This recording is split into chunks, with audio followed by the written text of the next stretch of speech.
ولی واقعیتش اینه که در بوسنی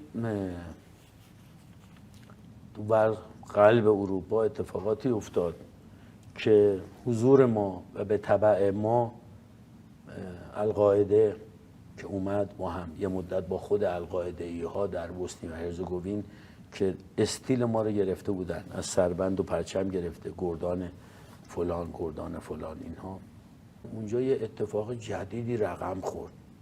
تشکیل یگانهای جهادی مسلمان در مقابل این چیزی که الان مثلا توی 5-6 ساله توی بوسنی، توی سوریه اتفاق افتاد، تو بوسنی قبلش اتفاق افتاد.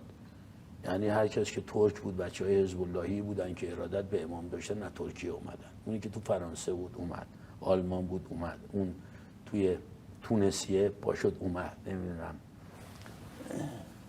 یه اتفاق عجیب، یعنی نهضت بسیجی جهان اسلام، چیزی که آرزوی حضرت روح الله بود.